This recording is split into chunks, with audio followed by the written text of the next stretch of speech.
Hey everyone, I'm working to hit 1,000 subscribers and I need your help to get there. If you enjoy this content, please hit that subscribe button right now. Hold on. Stop what you are doing right now. Because what we are about to get into today is the kind of off-season story that keeps Bears fans up at night, and honestly, it should. We are talking about a potential trade that nobody saw coming just a few weeks ago. We are talking about a brand new battle for one of the most important spots on this offense. And we are talking about your NFC North rivals quietly building weapons while you are still celebrating the draft. Welcome back to Bears Focus, the only channel that keeps it real, keeps it loud, and keeps it Bears. Let's get into it. All right, so let's paint the picture here, because context is everything. Just a couple of months ago, the Chicago Bears were in full panic mode at center. Their guy, Drew Dalman, the man they had hand-picked as the future anchor of Caleb Williams' offensive line, walked into the building and basically said thanks for everything. I'm done. Retired. Just like that. The Bears scrambled, did what they had to do, and traded a fifth-round pick to New England to acquire Garrett Bradbury, a veteran center with over 100 career starts and the kind of calm, experienced presence that an offense running a Ben Johnson system desperately needs. Problem solved, right? The Bears had their center, the offense could move forward, and everybody could breathe again. That was the plan. Clean, simple, done. Then came draft day, and the Bears blew the whole thing wide open. With the 57th overall pick in the second round of the 2026 NFL Draft, Chicago selected Logan Jones, a center out of Iowa who just so happens to be the consensus best center prospect in this entire draft class. Virtually everyone expected the Chicago Bears to be in the market for a developmental center in the 2026 NFL Draft, but very few expected them to prioritize the position in the second round. They felt the value of Jones, who was widely considered the best center in this year's class, was too good to pass up at pick 57. And just like that, the entire dynamic of the center room in Chicago changed overnight. Now you have Garrett Bradbury, the veteran they just traded for, sitting in the same room as Logan Jones, a guy who many people believe could be good enough to start right now. And that creates a very interesting, very complicated, very juicy situation that we need to break all the way down. Let's start with Logan Jones himself, because if you have not been paying attention to this kid, you need to get up to speed immediately. Jones was a significant factor in the Hawkeyes winning the 2025 Joe Moore Award as college football's best offensive line. He is lightning quick in his snap-to-step process and has an instinctive feel for leverage and blocking angles. With his vise-grip hands, he can latch, drive his feet, and torque defenders to create running room. We are not talking about a raw project here. We are talking about a battle-tested, scheme-fit, football IQ off-the-charts kind of player. He won the Remington Award given to the nation's top center, and while he was taken earlier than expected, the 6'3", 299-pound Jones is a fleet-footed blocker who is tough, technically sound, and a strong fit in Ben Johnson's zone-heavy offense. And here is the comparison that has Bears fans absolutely buzzing. Jones is being compared physically to Drew Dalman, the very guy whose retirement created this whole situation in the first place. Height, weight, arm length, movement skills, eerily similar. Except Jones might actually be faster. Let that sink in. The Bears lost one guy, panicked to get a replacement, and then stumbled into a prospect who looks a lot like the guy they lost in the first place, but younger and with a higher ceiling. If that is not Bears luck working in reverse for once, I do not know what to call it. So naturally, the question that every insider, every analyst, and every Bears fan is asking right now is simple. Does Garrett Bradbury still have a future in Chicago, or is he about to be shipped out? Here is where it gets really interesting. Mike Sando over at The Athletic wrote a piece examining the biggest needs for NFL teams heading into the season, and he dropped a name that should absolutely turn heads in the Bears fan base. He pointed to the Baltimore Ravens as a team that still does not have a proven center on their roster, and he specifically named Bradbury as a logical trade target if the Bears become comfortable enough with Logan Jones to let the veteran walk. And the connection here is not just about need. 2 months after trading a 5th-round pick to New England for Bradbury, the Bears used their 2nd-round pick on Jones, the first center drafted. Both players are centers only, meaning it is unlikely both would be active for a game. You simply cannot carry 2 starting caliber centers on game day. The math does not work. Somebody has to go. The Baltimore angle makes sense on multiple levels. Bradbury played his college ball at NC State under the current Ravens offensive line coach, who was coaching that very position group for the Wolfpack during Bradbury's time. That is a built-in relationship. That is a coach who already knows what Bradbury can do, already trusts him, and would likely fight for him in Baltimore's front office. And from the Ravens' perspective, Bradbury would be a clear upgrade over what they currently have snapping the ball to Lamar Jackson. This is not some random rumored connection. There is genuine organizational logic here, and that is what makes it worth paying serious attention to. Now, here is the part where we have to pump the brakes just a little bit, because as compelling as the trade chatter is, the Bears are not there yet, and they should not be. Ryan Poles said the Bears feel really good about Garrett being the starting center, and that even if something were to happen, they feel confident Logan Jones could step in and operate at a high level. That is the public line from the front office, and honestly, it makes complete sense. You just drafted this kid a week and a half ago. He has not taken a single snap in an NFL game. Garrett Bradbury has over 100 career starts. The idea that Logan Jones just walks in and takes the job before training camp even starts is not realistic. And any Bears fan who thinks that is what is going to happen needs to slow down. The Bears have called it a center competition, but also understand Garrett Bradbury has the experience and will be the likely starter as 2nd-round rookie Logan Jones learns. Ben Johnson himself could not entirely shut the door on the possibility of a rookie winning the job, which tells you everything you need to know about how high the coaching staff is on Jones. But the reality is that the offensive playbook in a Ben Johnson system is one of the most complex in the entire NFL. Johnson said of Jones that he knows Jones is up for the challenge and that they will see where he is at when he gets there and how quickly he takes to it. That is coach speak for, we like him a lot, but this is going to take some time. Think about it from a pure football standpoint. The center is not just a blocker. The center is the quarterback of the offensive line.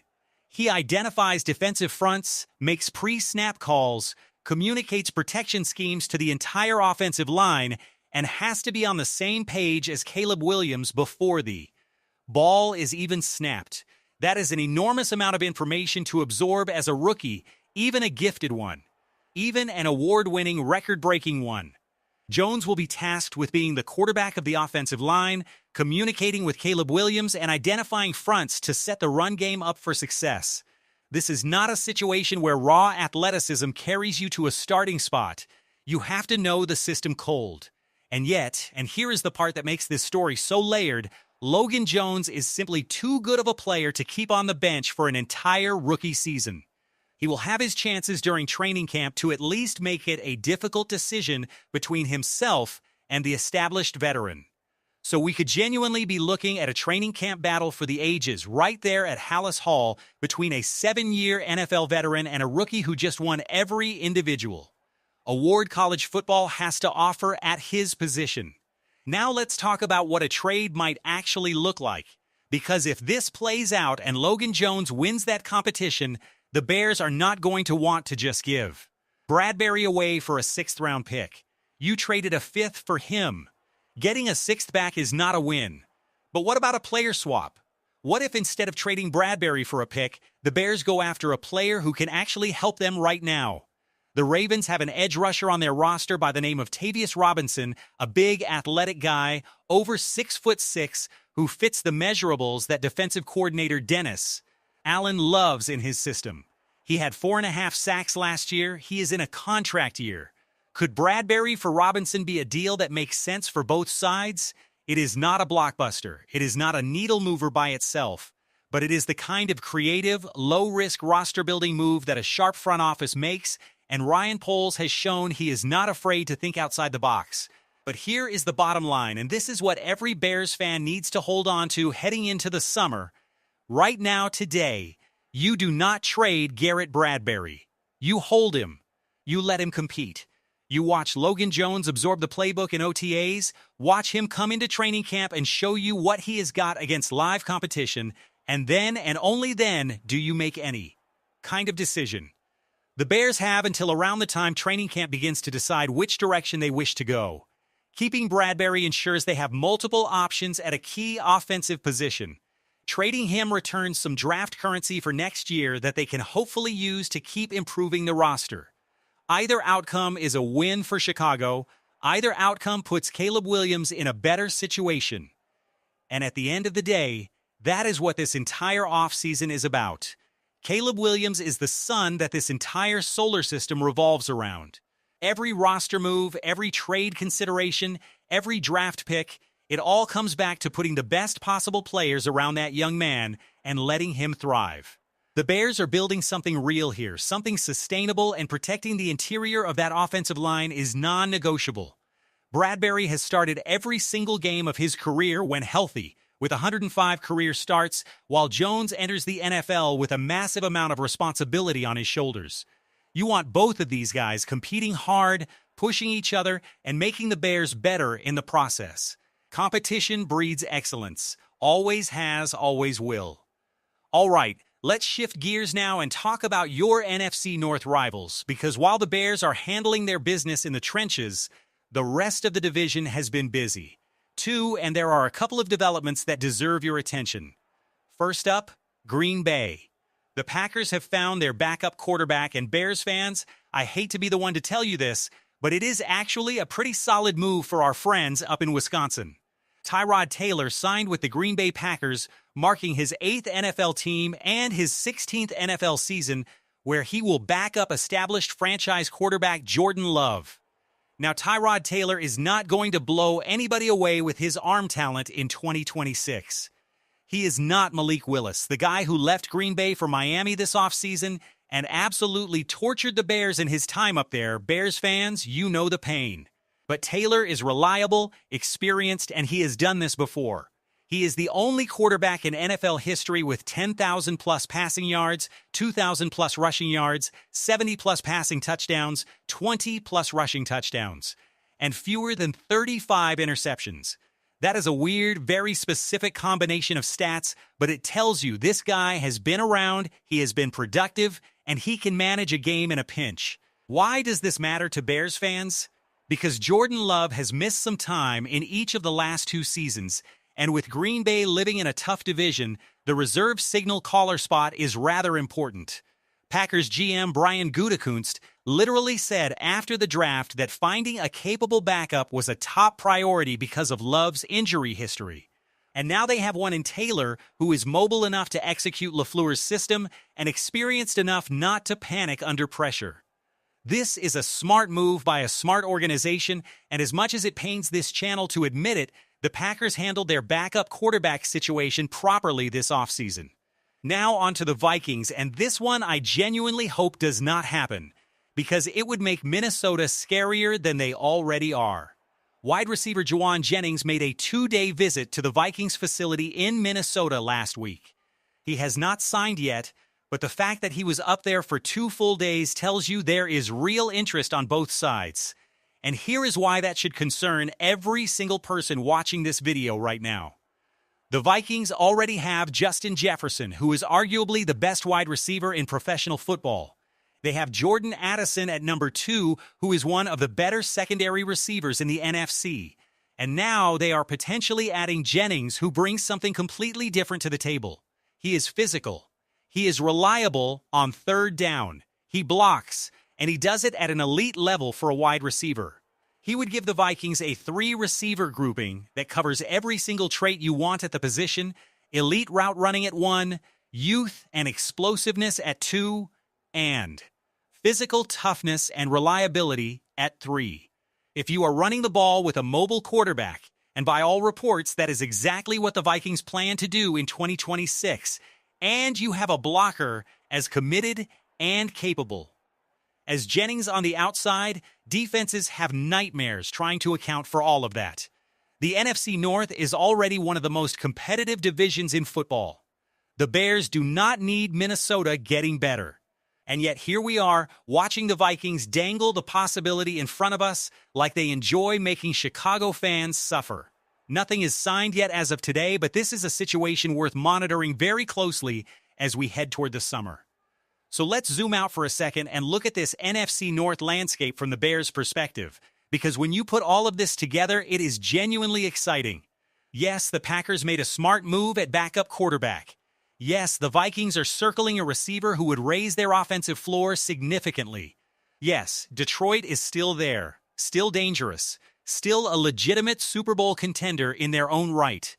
But the Bears are not sitting still either. They came out of this draft better than almost any team in the league.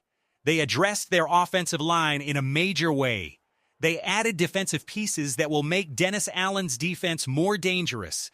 And they have Caleb Williams, who after everything he went through last year is hungry, motivated, and ready to prove that he is the best young quarterback in football. The center situation is a beautiful problem to have. Two starting caliber players competing for one job, with the flexibility to potentially turn the loser of that competition into additional assets for a team that is building toward a championship window right now. Ryan Poles has earned the trust of Bears fans with the way he has constructed this roster, and the way he handles the Bradbury Jones situation over the next 4 months will be one of the most fascinating offseason storylines to follow across the entire NFL, not just in Chicago. Training camp cannot get here fast enough. The battles are going to be real. The competition is going to be fierce. And when Caleb Williams takes that first snap of the 2026 regular season, whether Garrett Bradbury or Logan Jones is the one delivering it to him, you can be absolutely certain that the Chicago Bears are going to be ready. This is a team with something to prove. This is a team that was built for this moment.